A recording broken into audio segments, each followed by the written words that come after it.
YSR Congress party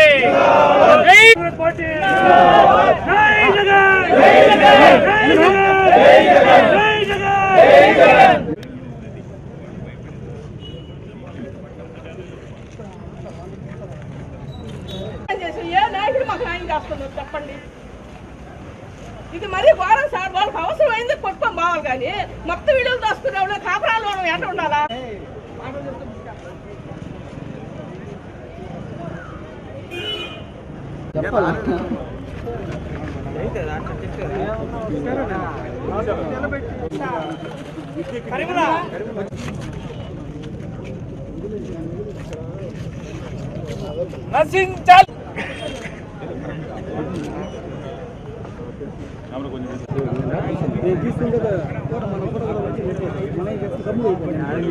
ప్రతినిత్యం YSR Congress party శ్రేణుల మీద దాడులు దమనకాండ కొనసాగించేటువంటి నేపథ్యంలో దానికి పరాకాష్ఠగా ఈరోజు పాపం సోదరుడు బాలకృష్ణారెడ్డి ఉండేటువంటి ఇంటిని కూల్చివేయడం జరిగింది. వాళ్ళ తండ్రి పెద్దాయన సుబ్బారెడ్డి గారు 40 సంవత్సరాలుగా ఇక్కడ నివాసం ఉంటున్నాడు. ఇంటికి సంబంధించి 80 సంవత్సరాల డాక్యుమెంట్లు ఉన్నాయి. చేతులు మారాయి.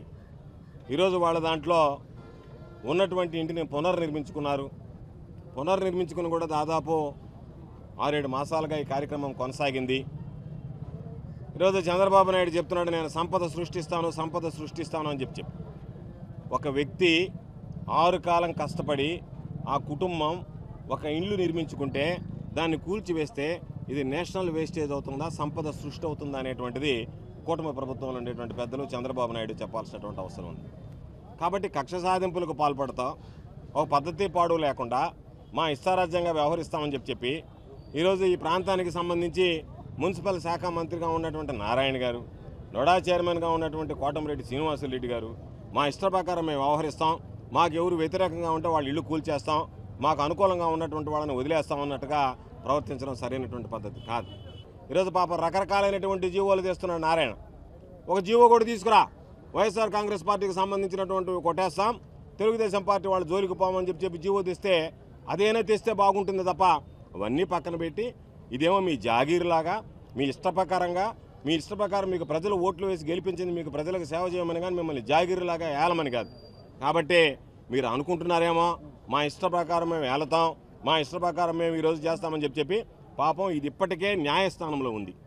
న్యాయస్థానంలో ఒకసారి సమీక్షిస్తున్నప్పుడు దాన్ని న్యాయ పరిధిలో ఉన్నప్పుడు దీనికి సంబంధించినటువంటి దాంట్లో న్యాయస్థానాల పరిధిలో ఉన్నప్పుడు వాటన్నిటిని అతిక్రమించి ఈరోజు కోర్టులను కూడా లెక్క చేయకుండా మీ ఇష్టారాజ్యంగా వచ్చి వాళ్ళని దౌర్జన్యంగా అక్కడి నుంచి తరలించి వాళ్ళ సామాన్లు బయటేసి కూల్చేసేటువంటి అధికారం హక్కు మీకు ఎవరిచ్చారనేటువంటిది సందర్భంగా అడుగుతున్నాం. కాబట్టి మరలా చెప్తున్నాం, కమిషనర్ గారు, మున్సిపల్ అధికారులు మీరు కొంతమంది అత్యుత్సాహం ప్రదర్శిస్తున్నారు. కాబట్టి కొంతమంది మున్సిపల్ అధికారులు కిండలు పడుతున్నారు. మీరు కిండలు పడడం మంచిది కాదు. మీరు ఇదే విధంగా కిండలు పడితే రేపు ఈ ప్రభుత్వం అధికారం మారిన తర్వాత ఎవడైతే ఈరోజు కిండలు పడ్డాడో ఆ కిండలు పడ్డ వాళ్ళందరూ కటకటాల పాలవుతారనేటువంటిది గుర్తుంచుకోండి. మీరు కిండలు పడుతున్నాము మాదేందులో అనుకుంటున్నాము, అధికారం ఎవరికి శాశ్వతం కాదు. కాబట్టి అధికారం బదలాయించినప్పుడు, అధికారం మారినప్పుడు, ఆ అధికారం మారిన తర్వాత ఏ విధంగా ఉంటుందని ఆ ఒక్క విషయాన్ని గుర్తుపెట్టుకోండి. ఆ ఒక్క విషయం మర్చిపోబాకండి, ఆ ఒక్క విషయం మిస్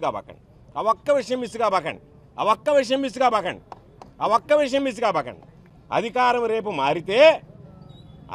రేపు మారితే అధికారం ఎవరికి శాశ్వతం కాదు. అధికారం మారితే, అధికారం మార్పిడి జరిగితే, అధికారం మారిన తర్వాత రేపు మీ పరిస్థితులు ఏముంటాం అనేటువంటి ఆ ఒక్క విషయం మర్చిపోబాకండి.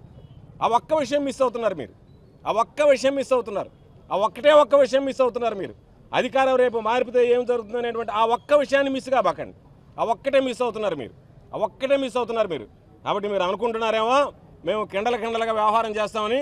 మీరు కిండలు పడ్డంత సులభంగా ఉండదు రేపు రాబోయేటువంటి రోజుల్లో. మీ కిండలందరూ కూడా ఎవడైతే మున్సిపల్ సిబ్బంది కిండలు పడుతున్నారో వాళ్ళందరూ కటకటాలు పాలయ్యేటువంటి పరిస్థితి ఏర్పడుతుంది.